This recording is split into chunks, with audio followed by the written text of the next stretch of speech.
Hi and welcome back. We're back down in Nottingham with Curtis and we're going to talk a bit more about Minigangs with a giveaway and a competition.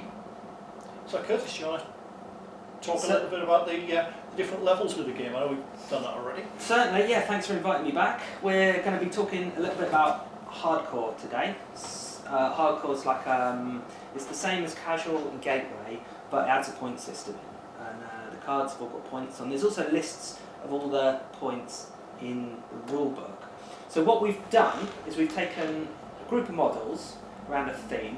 I built some like Sarduka. How do you say it? Sarduka. Sarduka. Let us know what you think and how you should pronounce it. Yeah, anyway, I built some models like just to show the versatility of my the Iron Brothers models that I do on the site.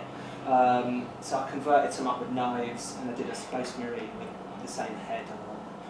And so we're kind of doing like, like a bit of an Inquisitor's warband, wasn't it? I think we sort of said we were coming up with. Yeah, so Isambard, Kick-Ass, Brunel, one of the guys from Minigangs, Nuclear Renaissance, these are two lead models, conversion of a plastic Space Marine, and then two different units that I've built out of models.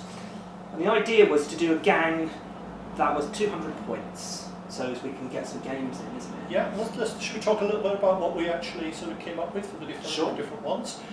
So the leader, I love that figure.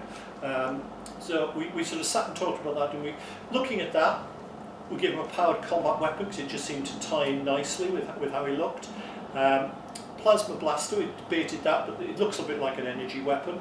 A stim pack and an energy bar. So we gave him a few bits and pieces there. And we also give him the ability to mess up the enemy's comms, which ties in nicely with a little box at his feet. This is the beauty when you pull this together. You can look at the figure and go, oh, what does that look like? And you can play around. So as you said, that was our Inquisitor, didn't we? Yeah. So the healer, do you want to talk about what we ended up doing next? We did something a bit unusual with that bird, didn't we? Well, I mean, I always treat him as a ranged weapon. And so we gave the healer the sidearm and give them comms failure as well to use as a stratagem.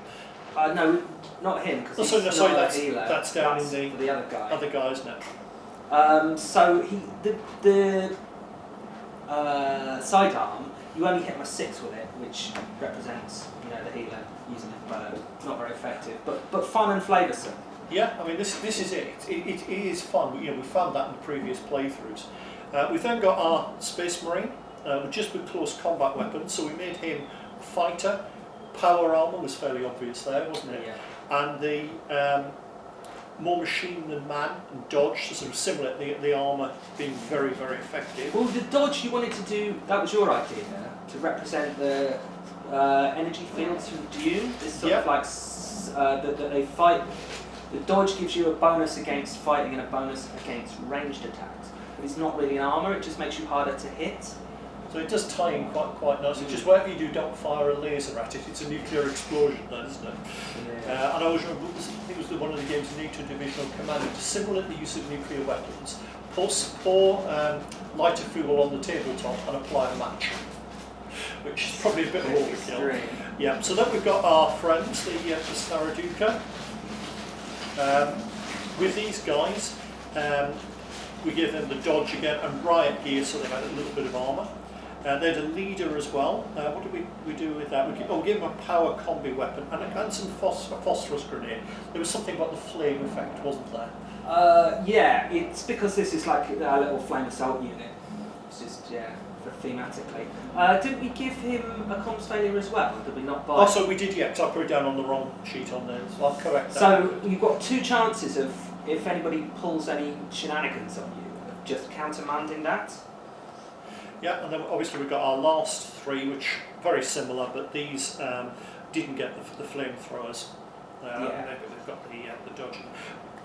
So dodge for the shield and a bit of armour. What was it? Riot gear. And they're all fighters, aren't they? They are, yes. Yeah, so pretty nasty in combat.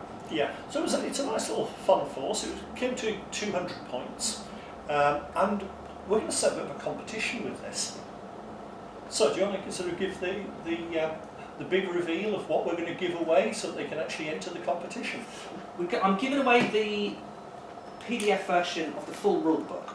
So if you watch this video, if you follow the link that should be on the bottom of the screen, and Assuming I get my editing right. Yeah, and I guess in the we'll put it in the notes description as well. Just follow that, and you'll be able to download the full PDF. There's a print copy that doesn't have colour illustrations in it, and the full colour one as well. And then the competition, you can win. If you win, you get one of the options off my website is 10 resin figures. It's worth £18. And the competition is to design a 200-point gang. Ideally using models that you already have, so you can just pull some models in, whatever you fancy, do a little gang. Let us know. How should they let us know? They're just using the hashtag Minigangs. Yeah. That's one way to do it. There's also the email address, which is at the bottom of the screen. And I think, do you, on your social media or on my social media, I'll start a thread on Facebook and probably Instagram as well, talking about it. Yeah. And then to enter the competition, you have to email James. His email address. Yeah. And then James is going to pick who's got the coolest gang. Yeah, I'll do that on the 1st of December. Okay. And then what we'll do is, if you have got photos or videos of your forces, we'd love to see them, and we'll actually include them in the video. Yes. Where we reveal the results.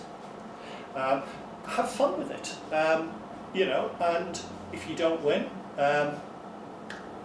commiserations, but you have got a free set of rules out of it. Yeah, I mean, this is the full rules. One of the things that I really like to see is imaginative use of interpretation of what you're doing. So the guy with the bird, that we're using it as a ranged weapon, it's something that is such a cool feature of the model that it's a shame not to put it in there.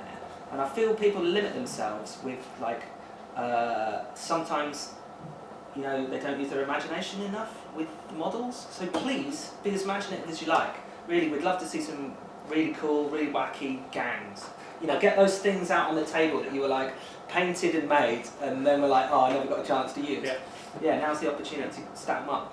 Or use it as a chance to build a new little force up. Yeah, love to see some work in progress now.